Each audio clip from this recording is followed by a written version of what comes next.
I stole this team once again from another trainer, and let's see what we have here. Since we're leading with Toxapex at the back, we have Double as shown as in the thumbnail of this video, and of course Shadow Quagsire able to destroy down whatever remains at the back. This team has a crazily good amount of synergy. I really like how the front line can protect the back line from the fighters, and how the back line can protect Toxapex from those steel types, which is pretty neat if you ask me. So over here against this Dugong, we might not have a lot of solid options, but still we can go up against them pretty rough with our Double, because even if we get debuffed at this point, we can still reach to those next moves and pressure even for the knockout at those CMPs. And this is what I like about Double in comparison with Vigoroth. It has access to payback, and of course the CMPs are still gonna be on your side. So at this point they have a Sunsless at the back. So someone might just say that they got hard counter. Of course they had the Dugong, which was pretty good as a Pokemon up against our line, but still we can have the upper hand no matter what here, because by blocking we can guarantee the knockout on the Sunslash. Whatever they might do over here will stand no chance up against the mighty Quag. So we still got the shield, we got not a lot of HP on the Toxapex, but Toxapex is a complete wall to Azumarill, resisting pretty much anything it can throw, even double most of the moves. So you're gonna see that we're just gonna let that play rough go through, and it just barely tickles our Pokemon. So Sludge Wave could have been more than enough to finish off the Azu. The opponent knows that, and we're gonna get this victory. Into the next one now, and we're having kind of a weird switch up against this Fisk, and I'm saying weird because I will just let that move go through. We're gonna be pretty low at this point, and right after we can count 5 of those mud shots so that we can still finish them off. However, I make a mistake here. I'm not gonna go for the overfarm, and perhaps that can be kind of fatal against the Pelipper, which is definitely coming back to farm us down. So at this point, if we could go for that extra farm, perhaps we could reach to the Stone Edge. Doesn't matter at all. Able still to get the shield out of my opponent because they weren't counting as it seems, and of course at this point we're gonna be met up with a Registeel. So Registeel is kind of problematic now for our 2 other Pokemon, because we need to block those Focus Blasts on our Double, and of course the Zap Cannons on the Toxapex. However, they decide to go for the Zap Cannon to grab our shield out of play and land the debuff in the process. I really want to play a Registeel team as well to see how many of those debuffs I can do. Perhaps I will for the next video, and Pelipper now will definitely return into the battle. So they still have one more Pokemon, and that is only the Registeel, which has no HP at all, and we're looking kinda good at this point, because Hurricane here might connect, but still not gonna be enough to finish us off, and we can still reach to that Sludge Wave. We know that Registeel is out of energy, so perhaps we can easily farm down even with those resisted poison jabs. Look at that, trainers, we can do it. Registeel is out of the way, and Toxapex will emerge victorious. So against this Deoxys, this is not looking that great, because whatever it throws, the Thunderbolts or the Psycho Boost are most probably gonna be super effective and deal a lot of damage, while they can still withstand the damage that we can do with those charge attacks. Fun fact about this Deoxys is that it has a really high defense while its HP is pretty low. I think it just barely has 100 HP, which can be kinda problematic on the defensive side when we're having a strong fast attack like Poison Jab. Anyways, we're gonna see now the switch out to the Dugong, and you know what, we can definitely answer back at them with that Double, knowing that we can still survive one move with this. Like before, we're just gonna keep going now with that payback for big damage on the Dugong, and I will let the second one go through because as it seems they have not a lot of HP and we can take advantage of that. I wanted to get more farm on my Quagsire, so I stopped hitting there with those double kicks, and that really worked. So at this point they will return to the battle with the Deoxys, not gonna throw any energy, just gonna go straight for the farm down with those poison jabs, and we're gonna feign down at the same time. This means now that we can have the upper hand against this Sandslash. The only reason here that I'm not gonna go for that crazy farm down while they have 2 shields is because I'm getting super spammy with those mud shots, and as it seems, even if they have 100 energy at this point, we can definitely reach to the next mud bomb with this to finish them off. So that was a big brain play here by the Quag. So into the next one, and we're facing BT Cannon against a Bastiodon upon the lead. So horrible lead scenario on the switch, were met up with a Trevenant, and of course at this point we can have the upper hand with those paybacks. So as it seems here, those seed bombs are dealing less than 50%, but of course we're kinda glassy that the Shadow Claws in the long term of this mid-battle section will still do a lot of and lethal damage to my Pokemon.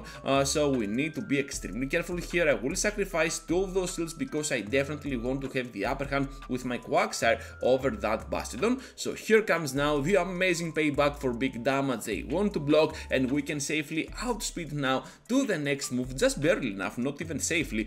So down they go in one hit. I'm expecting the Bastiodon to return into the battle and completely farm me down, but instead they bring Venusaur. So it makes sense as to why they want to use Trevenant here as their safe switch, keeping Venusaur hidden as the closer, but still now we might have the upper hand with Toxapex over here, able to tank 2 of those Frenzy Plants with ease, as it seems. And I will just keep going here with those Poison Jabs. Another Frenzy Plant is coming up, we can still survive, and now Brine will connect for lethal damage on the Venusaur. I'm pretty sure that as soon as we saw the Quagsire, they will back out, and this is what is gonna happen. So here comes another big victory for our Shaggy. So into the next one now, and we're having Pelipper up in front. You know what, this is looking pretty promising for us. I'm just gonna stay in till they have a lot of energy to spare, and I know that even a whole Hurricane can easily be taken. On the switch we're met up with a Lantern, and to be honest I really want to go for that amazing Sludge Wave that I have. Come on Ganeto, you totally forgot about the move at some point, and right after the Sludge Wave we have definitely put them at a point that the simple Mud Bomb can do the trick up against them. So whatever comes in now, we have a lot of energy to spare. Even against the Pelipper we can still reach to a Stone Edge, perhaps they will not expect it, and we can pressure even more at this point. We're just gonna go down to this Weather Ball, I believe. No reason to block or anything. Yeah, come on, you got it. And over here we can still keep pressuring with our Toxapex. I know this is gonna be just a Weather Ball, so I'm just gonna let it go through, have a lot of energy for the final Pokemon as well, but first I will switch out to my Double. So Double here can be kinda problematic up against them, because those double kicks are really adding up in damage over time, but of course I think that the double kicks is just gonna be an amazing move overall for the Hornies Pokemon. So able to go ahead and pressure even more here for the Body Slam this time. I believe they can still survive, but right after we can farm down if we're careful, and of course sacrifice a shield in the process.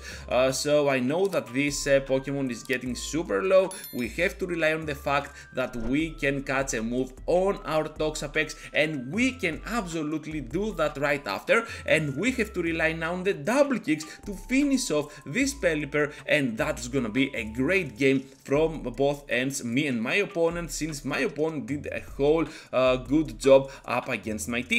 But in the end it all came down to those weird IVs, and we had the weirdest of them all.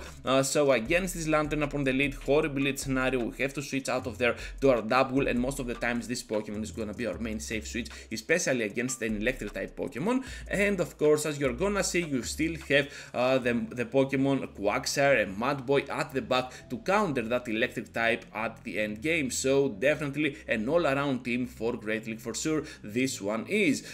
Here comes now the Sky Attack. We're just gonna block it since we have a lot of energy here, and we can always bait for that potential payback. And as it seems here, I cannot reach to the payback right after because they are just gonna press immediately the Sky Attacks. Pretty cool energy management from my opponent, but at this point we can safely go ahead and completely farm down with our Bulk and the Poison Jabs. No shields, but no big at all, and we can rely on the Quagsire as well for the ending of this battle.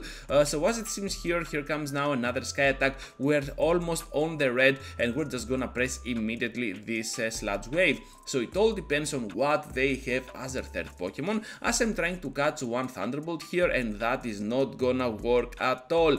At the back they have the Trevenant, so things aren't looking that great for me. However, we can still deliver the lethal blow here up against this Pokemon. I know that all I have to do here is to farm down, but of course they still have energy on the Lantern, and that can be a great game for them. So well played to my opponent, and now let's move forward into the next one. We're met up with a Stunfisk upon the lead, horrible lead scenario for the final battle trainers, and we're met up now with that Venusaur on the switch. So we have a very bad lead, we have kind of a bad switch as well, so let's see how well we can do here, because I'm always over farming with double, able to reach to a payback, perhaps even more, so that I can make sure that I might go for the big move, but my opponent doesn't know that, and of course then I can spam those body slams. So all I have to do at this point is to go ahead and pressure even more with those body slams, and to do so we have to sacrifice some shields in the process. So here comes now another body slam, they will take it to my surprise, and right after I will press the other one immediately, because they're getting super close to another Frenzy Plant, and I did not want to lose my double like this while they still have one shield and I have zero. So Stunfisk here will most likely take us out, but first they have to face the wrath of our payback. Look at the damage output, now Quagsire can go in with this and start doing some solid work. I'm pretty sure they will sacrifice all of their energy, now at the back they have a Jellicent, and all of a sudden we have a lose condition over here, so Quagsire will just keep going with those mud shots. All I want to do is to pressure for that shield, and we managed to take it, so all of a sudden ×2, we're just gonna have a win condition here. So let's see how well we can pressure now, since they're getting below 50%, and I know I can tank those shadow balls with ease. We might need to catch one move on our double, but we still need to be extra careful on that factor. So as it seems here, they're gonna be pretty low, pretty close to that red HP level, and as soon as I get to the double brine, I will press it immediately to finish off the Stunfisk, and one more to finish off the Jellicent. However, I'm pretty sure they can still survive. Can we farm down right after? Yes, we can, trainers. Jellicent is out of the way, and that is gonna be a great game. So that is gonna be all for today's content, trainers. Just be sure to leave a huge like before you go, and perhaps consider subscribing to my channel if you are new to my content and want to see more of my videos here on YouTube. With that said, I have 2 videos for you to check out, so feel free to do so, and I will see you all into the next one.